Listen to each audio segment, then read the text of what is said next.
All right, this is a video response to what the shotgun scientists have been doing. It's a video series of breaking down factory shells and what are they comprised of, what type of components, are payloads actually what the box says it is, what's the quality of the shot, is the shot plated, buffered, what type, like I said, what kind of components, etc.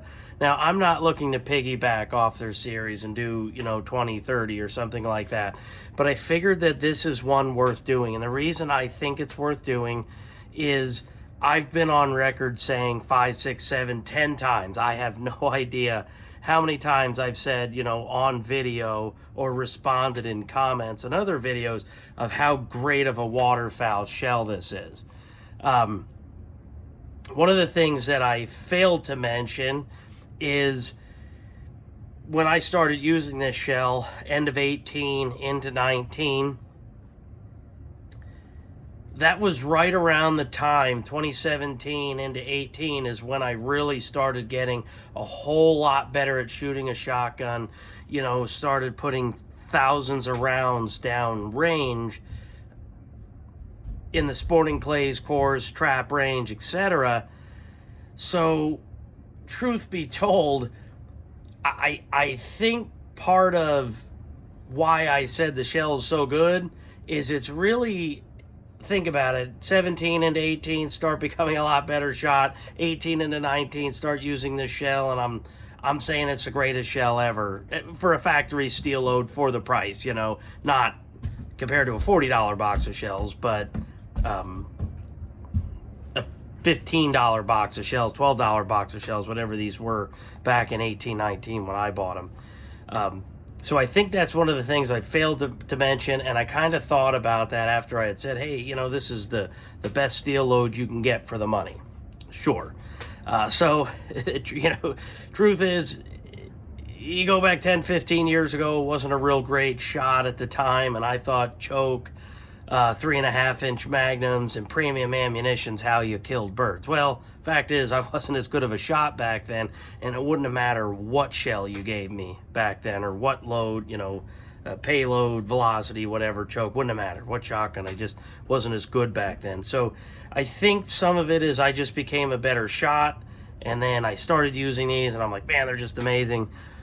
I think it is still a really good shell for the money, but I'm curious to see what it looks like when we cut it open. So you guys have seen me load a couple of these in turkey loads, and I said that the capacity, they're a really high base wad. The capacity is not nearly as much as other 3-inch hauls. So let's check the capacity real quick. We'll just do it kind of a redneck way. I am from Pennsylvania anyway, so I'll just put the stick in a wad seeder. I'll mark it with my finger. Here is a 2 3/4-inch low base wad Fiocchi, and here is a Federal, which is about the same.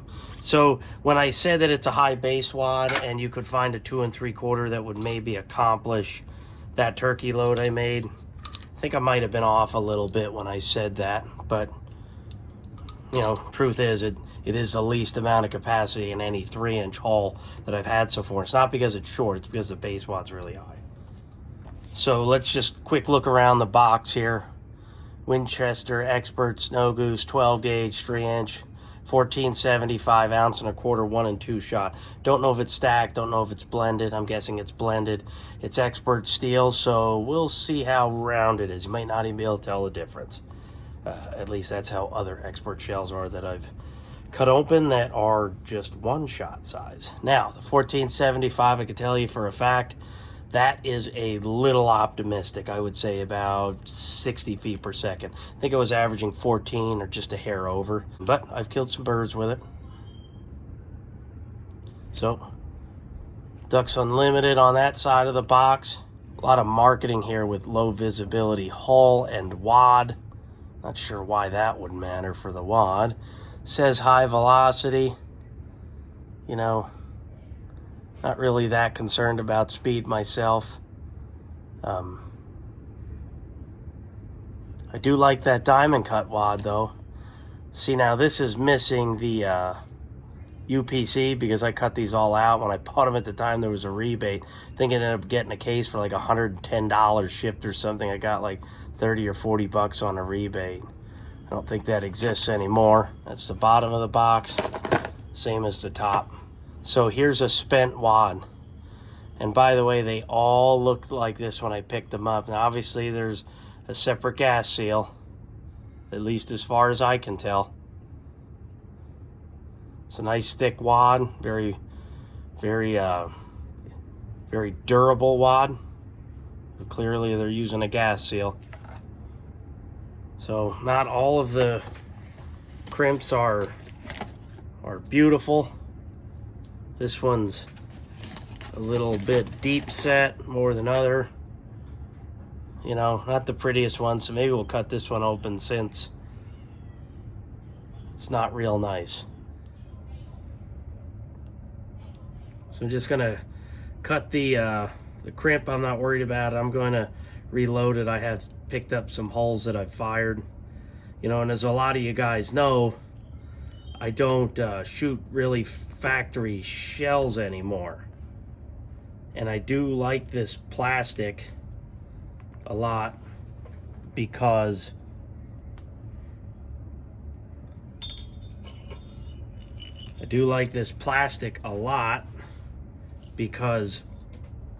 it reminds me of AA.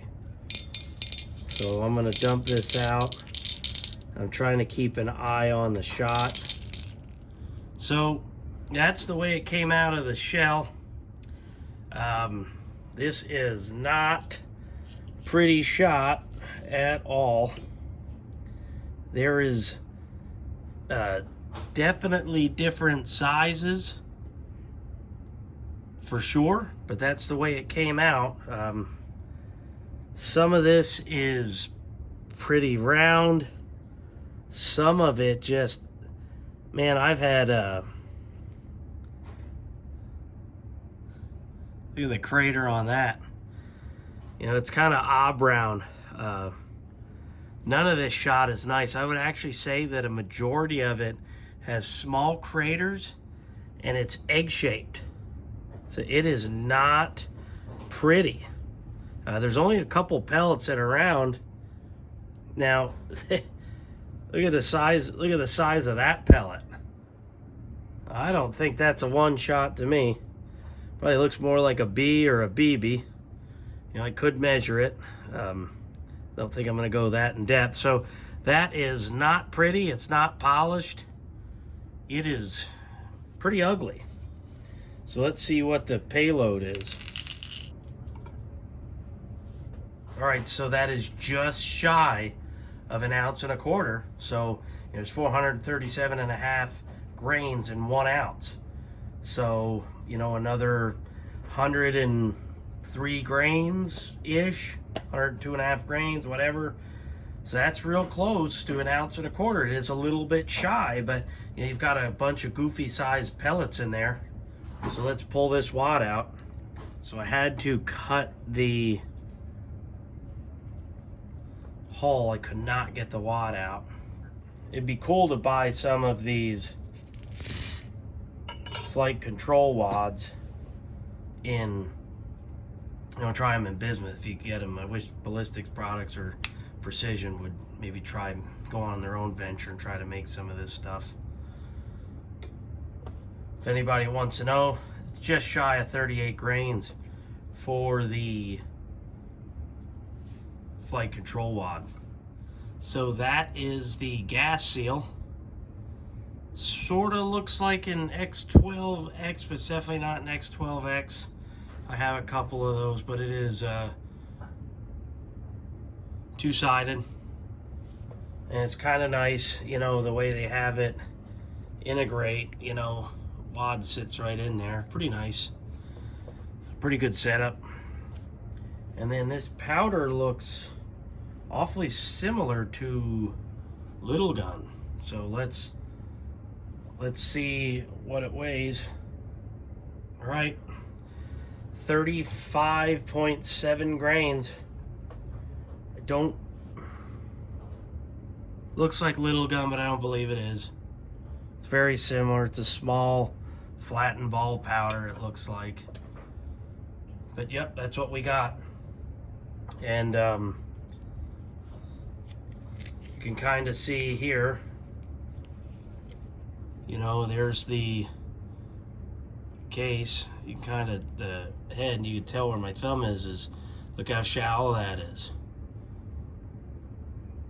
So it's real short. It's a really, really tall base wad. You can barely see the primer. It's sitting how far below the base wad. All right, let's reassemble the shell with a once fired hull. So I'm just gonna punch this primer out. Appears to be a Winchester 209. What a shocker, you know it? There's the fired one. So we'll quick resize it. And I know what you guys might be asking. Why am I using a Lee load-all? Well, how in the world can I make a response video to the load-all guru himself? And on top of that, I'm not setting up my 12 gauge machine, my PW, to just put one of these back together.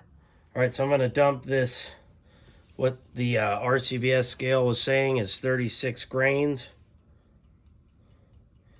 of what appears to be little gun, but it may or may not be, and I doubt it is at this point. And as I had said, that these hulls, they don't have a lot of memory. So they always stay kind of open and flared, which is really nice. And loading gas seals is a pain in the butt, generally speaking. So I'll just use my precision reloading wad seater. I'll put the factory wad back in. I'm going to dump in the 540 grain charge of mixed steel. That's where it goes. Barely fits in there, by the way. Look how ugly that shot is. Yuck. But I've shot it on paper, patterned well, out of $2,000 guns and $300 guns. So who knows, at the ranges I was using, it probably don't matter what shell you're using. So as everybody knows, backside die in the load all is 6-point for 12 gauge. Crease facing you. So hopefully this one crimps okay. It should look nicer than the one we cut open, but who knows? Not really too worried about it. Not great, not awful. I had to try to fix up that crimp off camera. I had a little bit of an issue with it. But hey, good enough. It's about what matches inside the box. I actually had exceptional luck crimping these, as everybody knows, with the turkey loads. I just didn't want to have to use another hull over again. No big deal. Good enough. All right, guys, so that's the end of the video. Hopefully you liked it. See you next week.